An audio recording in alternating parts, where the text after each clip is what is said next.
guys, it's Mike Sullivan with Music Connection Magazine. I got Mike and Aaron from Darkest Hour. Freaking awesome.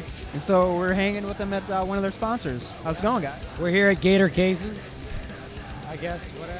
You can see it, the logo's everywhere. And that's what NAMM's all about for us, is like kind of meeting all the companies that support us, showing face, kind of talking to the buyers and other people that are here and saying, this is why we use this stuff and this is what works. And, you know, also there's some killer parties. Seeing all the cool stuff that's coming out, you know, like all the stuff that you want next. We get to throw a lot of this stuff into the real world ringer and see what happens.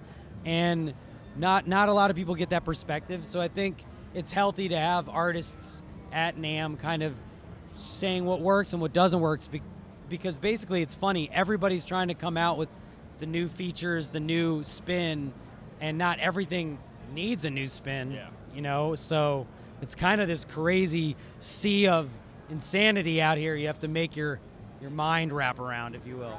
Hey, how's your guitar holding up with Gator Cases, and how's your bass holding up? Well, I mean, the Gator Cases are great. I have a Jackson deal, who is also one of our sponsors, and they give us enough guitars that we make sure we can abuse them thoroughly.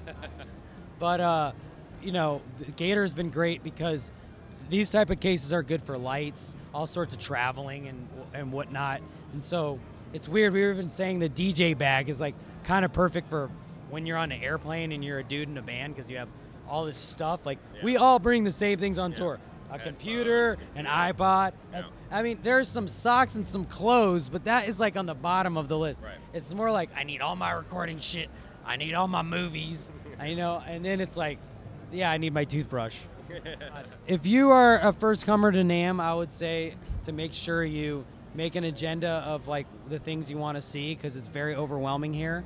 And I also think it's important to make sure you have a connection with one of these companies, because to come here and not really have a connection to what's going on, it's really hard to be on the outside and work your way in. So find a couple companies that you like, and a couple. It's just make sure that you have a reason to be here. It's not for the public. It's for people that are in this circle. And then it's make sure that those people can help you navigate it, because it's a big sea, like we said, and it's important to know where you want to go in it. in other words, if you're like you guys and you're a guitarist or bass player, you go to whoever that you like their gear, you feel passionate about. You like their gear, not who wants to give you everything. Exactly. It's more about like nobody in here, anybody benefits from someone saying they use something because they want something.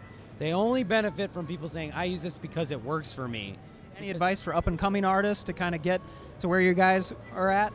Oh, God. Well, I would say that you're never where you think you are, and you're always where you think you don't want to be, if you will. Like, I don't know if that makes sense, but it's basically wherever you are, you always want to get to that next plateau. So I think the biggest advice is to enjoy wherever you are in your journey, because you want to be like at the top, but even the guys at the top want to be at the topper. Right? So it's really just like enjoy the shit for what it is, because at any minute it can go away, and at any minute you could be looking back on it going, ah, shit, that was kind of badass.